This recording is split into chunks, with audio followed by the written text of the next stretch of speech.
বন্ধুরা, বাড়ির সবাই বাচ্চারা বলছিল যে রিন্টুদা অনেকদিন ফিস্টি আনে একটা ফিস্টি করা হোক। তাই জন্য আগামীকাল অর্থাৎ 24শে ডিসেম্বর আমরা ফিস্টির একটা আয়োজন করেছিলাম। এখানে আমাদের যে বটুকখানা আছে সেখানেই প্রথমে ফিস্টির জন্য শাবল দিয়ে একটা গর্ত করে উনুন করে নিলাম। উনুনটা একটু বড় মতোই করেছি, তার কারণ আমাদের এই ফিস্টি আরম্ভ হওয়া মানে এর পরবর্তীতে ফিস্টি হতেই থাকবে। তারপরে 3টে ইট এনে উনুনের চারদিকে দিয়ে নিলাম যাতে কড়াটা ঠিকঠাক বসে কিনা। কড়াটা এখানে ঠিকঠাকই বসেছে। তারপরে সন্ধে হয়ে গেছে, এদিকে ফিস্টির সব সরঞ্জাম নিয়ে আমরা বসে পড়েছি। প্রথমে আলুগুলো কেটে নেওয়ার পরে এবার পেঁয়াজ ছাড়িয়ে নিলাম। ওদিকে রসুন ছাড়ানো হয়ে গেছে, রসুন বাড়তে চলে এসছে। বন্ধুরা, তোমরা যে যাই বলো, গ্রাম বাংলায় আমরা বসবাস করি, আমাদের কিন্তু সিলেতেই আদা রসুন বাটা হয়। সিলের আদা রসুন বাটার কিন্তু একটা আলাদাই টেস্ট। তোমরা যতই মিক্সি ব্যবহার করো, মিক্সিতে কিন্তু আদা রসুন বাটলে একটু জলসা ভাব থাকে। তো রসুন বাটাটা হয়ে যাওয়ার পরে তারপরে আদাগুলো নিয়ে তার সাথে কিছু কাঁচা লঙ্কা দিয়ে বাটা আরম্ভ হলো। আদা রসুন এক এক করে সব বেটে নেওয়া হয়ে যাওয়ার পরে এবারে আমরা চলে যাব পেঁয়াজ ও টমেটো কাটার দিকে।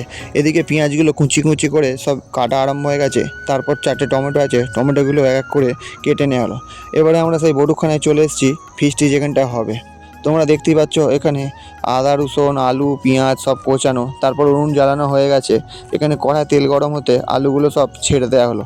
এবারে এক এক করে সব আলুগুলো কড়ায় দিয়ে এবারে আমরা নাড়তে আরম্ভ করলাম।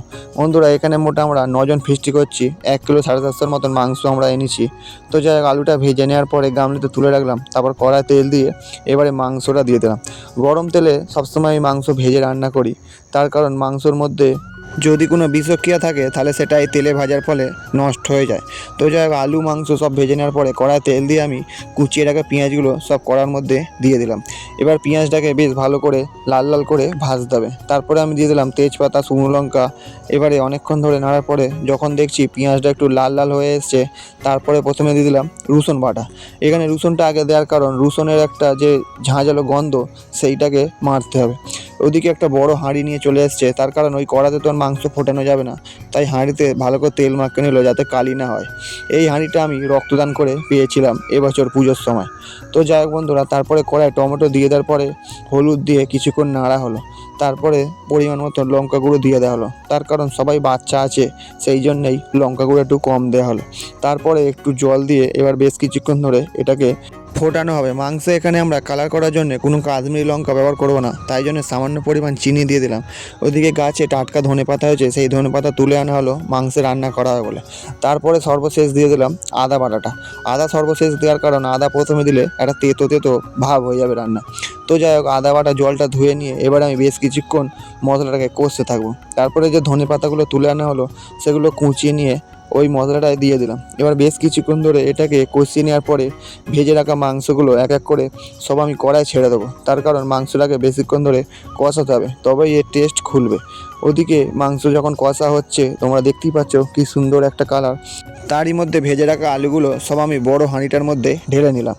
এবার ওরা বলছে 2 পিস তোলো 2 পিস তোলো, খুব সুন্দর গন্ধ লাগছে, আমরা টেস্ট করে দেখবো। তাই 2 পিস মাংস আমি ওদের জন্য তুলে দিলাম। এবার মাংসটা যখন কষা কমপ্লিট হয়ে গেছে, মাংসটা তুলে নিয়ে আমি ওই হাঁড়ির মধ্যে দিয়ে দিলাম। তারপর ওই কড়ার মধ্যে যে মশলাটা রেখেছিল তাতে কিছুটা জল দিয়ে ধুয়ে নিয়ে হাঁড়ির মধ্যে দিয়ে দিলাম। এবার এটাকে বেশ নেড়ে চেড়ে নিয়ে আমি উনুনে বসিয়ে দিলাম। এবার যতক্ষণ এটা ফুটবে তারপরেই মাংসটা রান্না তৈরি হবে। তোমরা দেখতেই পাচ্ছ ফোটা আরম্ভ হয়ে গেছে। যেহেতু কাঠের জালে রান্না হচ্ছে তাই প্রচণ্ড ধোঁয়া হচ্ছে। তারই মধ্যে আমি গামলিটা চাপা দিয়ে দিলাম মাংসটা ফোটার জন্যে। তারপরে গামলিটা তুলে নিয়ে দেখতে পেলাম মাংসটা হয়েই এসছে। এবারে মাংস আমি ঢালবো, জাস্ট কালারটা দেখুন, এটা বুঝতেই পারবেন না মুরগির মাংস না খাসির মাংস। মাংসটা ঢেলে রাখার পরে বন্ধুরা এর মধ্যে আমি ধনেপাতা গরম মশলা ছড়িয়ে দেবো। তো বন্ধুরা, এরপরে আমি একদিন দেখাবো যে আমি ঘরে কীরকমভাবে গরম মশলা তৈরি করি। তো বন্ধুরা, আজকের ভিডিও এই পর্যন্ত। এবারে মাংস রান্না রেডি, এবার আমরা খেতে বসবো। তো বন্ধুরা, আবার আগামীকাল দেখা হচ্ছে অন্য কোনো ভিডিও নিয়ে।